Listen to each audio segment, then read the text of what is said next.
പിന്നെ നമുക്കിനി ജീവകങ്ങളെ കുറിച്ച് പറയാം, അതായത് വൈറ്റമിൻസ്.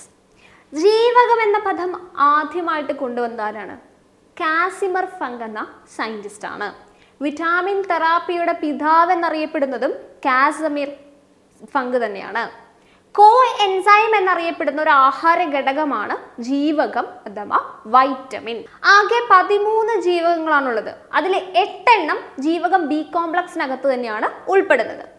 വിറ്റാമിനുകളുടെ ലയത്വമനുസരിച്ച് അവയെ നമുക്ക് രണ്ടായിട്ട് തിരിക്കാൻ പറ്റും. ഒന്ന് കൊഴുപ്പിൽ ലയിക്കുന്നവ, രണ്ട് ജലത്തിൽ ലയിക്കുന്നവ. അപ്പൊ 2 തരത്തിലാണ് വിറ്റാമിൻസ് വരുന്നത്. 2 തരത്തിൽ വരുന്നത് എങ്ങനെയാണ്?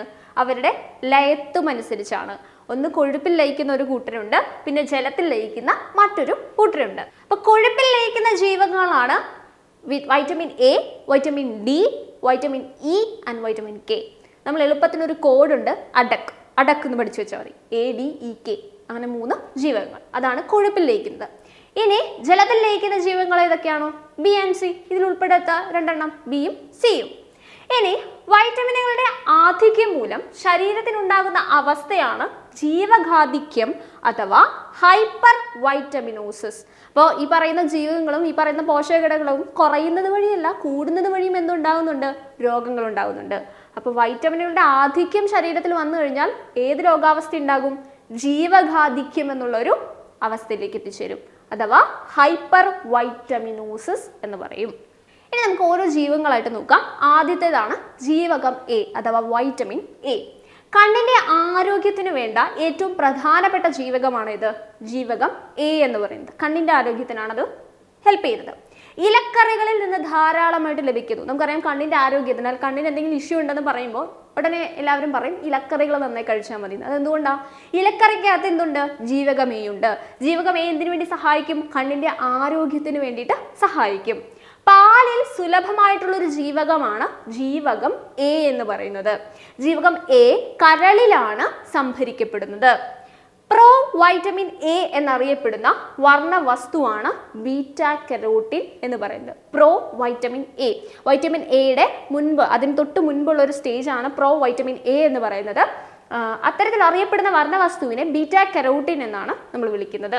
ക്യാരറ്റിന് ഓറഞ്ച് നിറം നൽകുന്ന കരോട്ടിനാണ്, നേരത്തെ പറഞ്ഞ നമ്മൾ കരോട്ടിനില്ലേ വിറ്റാമിൻ എയുടെ പ്രോ ആയിട്ടുള്ള വേഷൻ, അതാണ് ക്യാരറ്റിന് എന്ത് നൽകുന്നത്?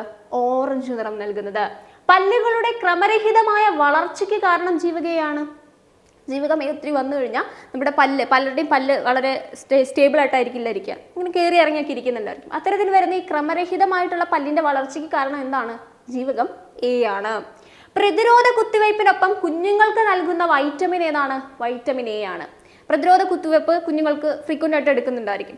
അങ്ങനെയുള്ള സമയങ്ങളിൽ ആ കുത്തിവയ്പ്പ് നടത്തുന്നതിന് കൂടെ തന്നെ അവർക്ക് കൊടുക്കുന്ന ഒരു വൈറ്റമിനാണ് വൈറ്റമിൻ എ എന്ന് പറയുന്നത്. സൂര്യപ്രകാശത്തിലെ അൾട്രാവയലറ്റ് രശ്മികളുടെ സഹായത്തോടെ ത്വക്കിൽ നിർമ്മിക്കപ്പെടുന്ന മറ്റൊരു ജീവകമാണ് ജീവകം ഡി.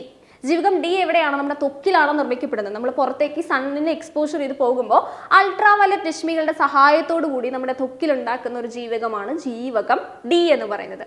ഹോർമോണിന്റെ മുൻഗാമി എന്നാണ് ഈ ജീവകത്തിന്റെ മറ്റൊരു പേര്. എല്ലിന്റെയും പല്ലിന്റെയും വളർച്ചയ്ക്ക് വളരെ അത്യാവശ്യമായിട്ടുള്ള ഒരു ജീവകമാണ് ഇത്, ജീവകം ഡി. ഇപ്പോൾ കുറച്ചൊരു 40 വയസ്സൊക്കെ കഴിയുമ്പോൾ അമ്മമാരൊക്കെ പറയുന്ന ഒരു കാര്യമാണ് അവരുടെ എല്ല് തേയ്മാനം, എല്ല് വേദനിക്കുന്നു, നടക്കുമ്പോൾ പെട്ടെന്ന് പറ്റുന്നില്ല എന്നുള്ളതൊക്കെ. അതെന്തുകൊണ്ടാണ്? ഈ ജീവകം ഡിയുടെ കുറവ് സംഭവിക്കുന്നത് കൊണ്ടാണ്. ഓക്കെ, ശരീരത്തിൽ കാൽസ്യത്തിന്റെ നിർമ്മാണത്തെ ഉത്തേജിപ്പിക്കുന്നതാണ് ഇത് ജീവകം ഡി. കാൽസ്യം നമ്മുടെ ശരീരത്തിൽ വളരെ പ്രധാനമുള്ള ഒരു പോഷക ഘടകമാണ്. അതിന്റെ നിർമ്മാണത്തിനെ ഉത്തേജിപ്പിക്കുന്ന ഒന്നും കൂടെയാണ് ഇത് ജീവകം ഡി എന്ന് പറയുന്നത്. പച്ചക്കറികളിൽ നിന്നും ലഭിക്കാത്തൊരു ജീവകം കൂടിയാണ് ജീവകം ഡി. ജീവകം ഡി എങ്ങനെയാണ് ഉണ്ടാകുന്നത്? നമ്മൾ സണ്ണിലേക്ക് എക്സ്പോസ് ചെയ്യുമ്പോൾ UV ലൈറ്റ് വഴി, നമ്മുടെ UV ലൈറ്റിന്റെ ആ ഒരു പ്രവർത്തനം വഴി നമ്മുടെ ത്വക്കിലാണെന്നുണ്ടാവുന്നത് ജീവകം ഡി ഉണ്ടാകുന്നത്. ഇത് ഏതിലൂടെ കിട്ടില്ല? നമുക്ക് പച്ചക്കറികളൊന്നും കഴിക്കുന്നതിലൂടെ കിട്ടില്ല. ജീവകം ഡിയുടെ 2 രൂപങ്ങളാണുള്ളത്. അത് 2 രൂപങ്ങളായിട്ടാണുള്ളത്. ജീവകം D2 ഉണ്ട്, ജീവകം D3 ഉണ്ട്. ജീവകം D2 എന്ന് പറയുന്നത് എർഗോസ്റ്റിറോൾ എന്നാണ് പറയുന്നത്. ജീവകം D3 കോൾ കാൽസിഫെറോൾ എന്ന പേരിലാണ് അറിയപ്പെടുന്നത്. ഓക്കെ, അടുത്തതാണ് ജീവകം ഇ. ഹോർമോണായി കണക്കാക്കപ്പെടാവുന്ന ഒരു ജീവകമാണ് ഇത്, ജീവകം ഇ. എന്തുകൊണ്ടാണ് ഈ ജീവകം ഇനെ ഹോർമോണായിട്ട് കണക്കാക്കപ്പെടുന്നതെന്ന് നമുക്കിപ്പോൾ പഠിക്കാം. പ്രത്യുൽപാദന വ്യവസ്ഥയുടെ ശരിയായ പ്രവർത്തനത്തിന് ആവശ്യമായിട്ടുള്ള ജീവകമാണ്. പ്രത്യുൽപാദന പ്രവർത്തനങ്ങളെല്ലാം നടക്കുന്നത് ഹോർമോൺസിൻ്റെയൊക്കെ ബേസിലാണ്. വാസോപ്രസിൻ, ഓക്സിറ്റോസിൻ എന്നൊക്കെ പറയുന്ന ഒരുപാട് ഹോർമോൺസ് അവിടെ വർക്ക് ചെയ്യുന്നുണ്ട്. അപ്പം അത്തരത്തിൽ പ്രത്യുൽപാദനത്തിന്റെ ശരിയായ പ്രവർത്തനങ്ങൾക്ക് ഏത് ജീവകം ആവശ്യമാണ്? ജീവകം ഇ. അതുകൊണ്ട് അതിനെ എന്തായിട്ട് കണക്കാക്കുന്നുണ്ട്? ഹോർമോണായിട്ട് കണക്കാക്കുന്നുണ്ട്.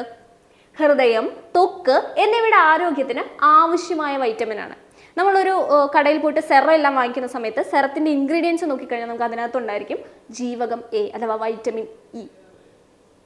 നമ്മൾ പുറത്ത് കടയിൽ പോയിട്ട് ഒരു സെറം എല്ലാം വാങ്ങിക്കുന്ന സമയത്ത് അതിൻ്റെ ഇൻഗ്രീഡിയൻസ് നോക്കിക്കഴിഞ്ഞാൽ നമുക്ക് മനസ്സിലാവും അതിനകത്ത് ഈ വൈറ്റമിൻ ഇയുടെ പ്രസൻസ് ഉണ്ടായിരിക്കും.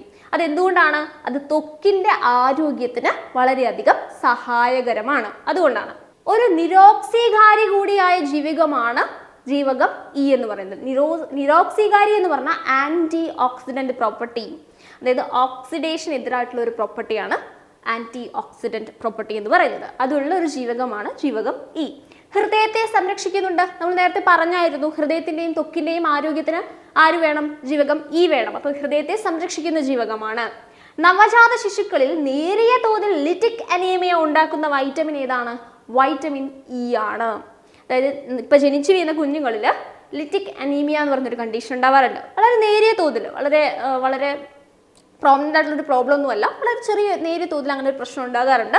അതിന് കാരണമായിട്ടുള്ള വൈറ്റമിൻ ഏതാണ്? വൈറ്റമിൻ ഇ ആണ്. അടുത്ത ജീവകമാണ് ജീവകം കെ. രക്തം കട്ട പിടിക്കാനായി സഹായിക്കുന്ന ജീവകമാണ് ഏത്? ജീവകം കെ. വളരെ ഇമ്പോർട്ടൻ്റ് ആണ്, നമ്മുടെ ശരീരത്തിൽ വളരെ ഇമ്പോർട്ടൻ്റ് ആയിട്ടുള്ള ഒരു ജീവകമാണ് ജീവകം കെ എന്ന് പറയുന്നത്. രക്തം കട്ട പിടിക്കാനായി സഹായിക്കുന്ന ജീവകമാണ്. ജീവകം കെയിൽ അടങ്ങിയിരിക്കുന്ന രാസവസ്തുവാണ് ഏത്? പ്രോത്രോംബിൻ എന്ന് പറയുന്നത്. രക്തസ്രാവം തടയാനായി ജനിച്ച കുഞ്ഞുങ്ങൾക്ക് നൽകുന്ന ഒരു വൈറ്റമിൻ കൂടിയാണ് വൈറ്റമിൻ കെ അഥവാ ജീവകം കെ എന്ന് പറയുന്നത്. അതായത് ഇപ്പോൾ ജനിച്ചു വീഴുന്ന കുഞ്ഞുങ്ങളിൽ ഏതെങ്കിലും തരത്തിൽ രക്തസ്രാവം ഉണ്ടാവുകയാണെങ്കിൽ അത് തടയാൻ വേണ്ടി അവർക്ക് എന്താണ് കൊടുക്കുന്നത്? വൈറ്റമിൻ കെ ആണ് കൊടുക്കുന്നത്. ഓക്കെ, നമുക്ക് മുറിവൊക്കെ ഉണ്ടാകുന്ന സമയത്ത് ആ മുറി കൂടണമെങ്കിൽ, അവിടെ ആ മുറി മാറണമെങ്കിൽ എന്ത് വേണം? ജീവകം കെയുടെ സഹായം വേണം. ഓക്കെ, അടുത്താണ് ജീവകം ബി. അപ്പം നമ്മൾ പറഞ്ഞു ജീവകം ബിക്കകത്ത് 8 ഡിഫറെൻറ്റ് ടൈപ്പാണ് വരുന്നത്. തവിടിൽ ധാരാളമായിട്ട് അടങ്ങിയിരിക്കുന്ന ജീവകമാണ് ജീവകം B1. B1, B2, B3 എന്നൊക്കെ പറഞ്ഞ് നിറയെ കാറ്റഗറീസ് ഉണ്ട് ജീവകം ബീൻ്റെ. അതിലെ ജീവകം B1 എന്ന് പറയുന്നത് തവിടിലാണ് കൂടുതലായിട്ട് കാണപ്പെടുന്നത്. അമിത മദ്യപാനികൾക്ക് തയാമിൻ എന്ന് പറയുന്നത് ജീവകം B1ൻ്റെ ഒരു സയൻറ്റിഫിക് നെയിമാണ്. തയാമിൻ നൽകാറുണ്ട് അമിതമായിട്ട് മദ്യപിക്കുന്ന ആൾക്കാർക്ക്. പാലിന് നേരിയ മഞ്ഞ നിറം നൽകുന്ന ഘടകമാണ് റൈബോഫ്ലാവിൻ. റൈബോഫ്ലാവിൻ എന്ന് പറയുന്നത് ജീവകം B2 ആണ്. അതായത് ഇപ്പം പ്രസവിച്ചു കഴിഞ്ഞിട്ടുള്ള പശുക്കളുടെ എല്ലാം പാലെടുത്തു കഴിഞ്ഞാൽ നേരിയ മഞ്ഞ നിറം അതിന് കാണാൻ പറ്റും. ആ മഞ്ഞ നിറത്തിൻ്റെ കാരണമാണ് ഈ റൈബോഫ്ലാവിൻ അഥവാ ജീവകം B2 എന്ന് പറയുന്നത്.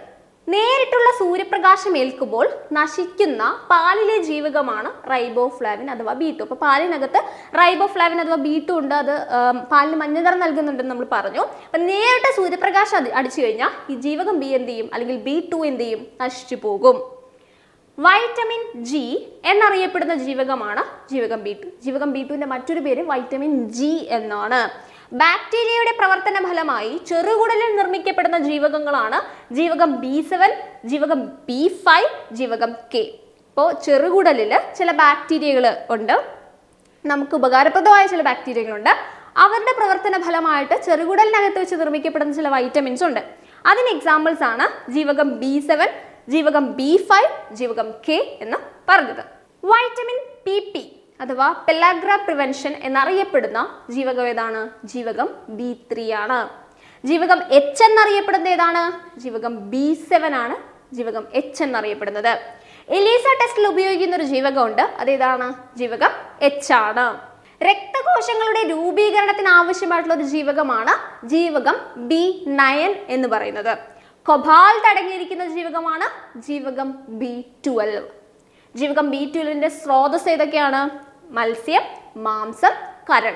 ഇത് മൂന്നുമാണ് ജീവകം B12ൻ്റെ പ്രധാന സ്രോതസ്സുകൾ. ജീവകം B12ൻ്റെ മനുഷ്യനിർമ്മിതമായിട്ടുള്ള ഒരു രൂപമുണ്ട്, അതാണ് സയനോകൊബലമൈൻ എന്ന് പറയുന്നത്. സയനോകൊബലമൈൻ എന്ന് പറയുന്നത് ജീവകം B12ൻ്റെ മനുഷ്യനിർമ്മിതം, നമ്മൾ നിർമ്മിച്ചെടുത്തൊരു രൂപമാണ്. മഴവെള്ളത്തിൽ നിന്ന് ലഭിക്കുന്ന ഒരു ജീവകമുണ്ട്, അതാണ് ഇത് ജീവകം B12. ശരീരത്തിൽ കൊബാൾട്ടിന്റെ പ്രധാന ധർമ്മം എന്താണ്? ഇരുമ്പിനെ ആഗിരണം ചെയ്യുക എന്നുള്ളതാണ്. പെലാഗ്ര രോഗം ത്വക്ക്, അന്നപഥം, നാഡീവ്യവസ്ഥ എന്നിവയെ ബാധിക്കുന്ന ഒരു രോഗമാണ്. ഇനി അടുത്താണ് ജീവകം C. കൃത്രിമമായി നിർമ്മിച്ച ആദ്യത്തെ ജീവകമാണ് ജീവകം C എന്ന് പറയുന്നത്. ആഹാര പദാർത്ഥങ്ങൾ ചൂടാക്കുമ്പോൾ വൈറ്റമിൻ സി നീരാവിയിൽ ലയിക്കും. അത് നീരാവിയോടൊപ്പം നഷ്ടപ്പെട്ടു പോകും. നമ്മൾ നേരത്തെ ജലത്തിൽ ലയിക്കുന്ന ജീവകങ്ങൾ പറഞ്ഞപ്പോൾ ജീവകം ബിയും ജീവകം സിയും ആണ് പറഞ്ഞത്. അപ്പോൾ നമ്മൾ ജീവകം സി ഉള്ള ആഹാര പദാർത്ഥങ്ങൾ നമ്മൾ ചൂടാക്കുമ്പോൾ അത് നീരാവിയോടൊപ്പം ലയിച്ചു പോകും, അതില്ലാതാവും. അപ്പോൾ ജീവകം സി ഉള്ള ആഹാര പദാർത്ഥങ്ങൾ വേവിച്ച് കഴിക്കാന്ന് പറഞ്ഞാൽ ജീവകം സി നമുക്ക് കിട്ടില്ല. ഓറഞ്ച്, നാരങ്ങ, നെല്ലിക്ക എന്നിവയിൽ വൈറ്റമിൻ സി അടങ്ങിയിട്ടുണ്ട്. നമുക്ക് കോമൺ ആയിട്ട് അറിയുന്ന ആൾക്കാരാണ് ഓറഞ്ച്, നാരങ്ങ, നെല്ലിക്ക, നമ്മൾ കോമൺ ആയിട്ട് കഴിക്കുന്നതാണ്. അതിനകത്ത് ഏറ്റവും കൂടുതൽ കാണപ്പെടുന്നത് വൈറ്റമിൻ സി ആണ്. മൂത്രത്തിലൂടെ വിസർജിക്കപ്പെടുന്ന ജീവകങ്ങൾ ഏതൊക്കെയാണ്? ജീവകം സിയും ജീവകം ബിയുമാണ്. മുറിവുണങ്ങാൻ കാലതാമസം എടുക്കുന്നത് ജീവകം സിയുടെ അഭാവം മൂലമാണ്. നമ്മൾ വിചാരിക്കും ജീവകം കെയുടെ അഭാവം മൂലമാണ്. കെ വന്നാൽ മുറിവിന് എന്ത് ചെയ്യില്ല, രക്തം കട്ട പിടിക്കാൻ സഹായിക്കുന്ന ആളാണ്. പക്ഷെ മുറിവ് ഉണങ്ങണമെങ്കിൽ, രക്തം കട്ട പിടിച്ചതിന് ശേഷം മുറിവ് ഉണങ്ങണമെങ്കിൽ ആര് വേണം? ജീവകം സി വേണം. അപ്പൊ ജീവകം സി കുറവാണെങ്കിൽ എന്തായിരിക്കും അവിടെ ഫലം? മുറിവ് ഉണങ്ങാൻ കാലതാമസം എടുക്കും. ജലദോഷത്തിന് ഒരു ഉത്തമ ഔഷധ കൂടെയാണ് ഇത് ജീവകം സി. നല്ല ജലദോഷമുള്ള സമയത്ത് നമ്മളോട് പൊതുവെ പറയുന്നതാണ് ഓറഞ്ച് വാങ്ങിക്കഴിക്കുക. ഡോക്ടേഴ്സ് പറയും ഓറഞ്ച് വാങ്ങിക്കഴിക്കണം, നാരങ്ങ വാങ്ങിക്കഴിക്കണം, നെല്ലിക്ക കഴിക്കണം എന്നൊക്കെ. ഇതെന്തുകൊണ്ടാണ്? ജലദോഷത്തിന്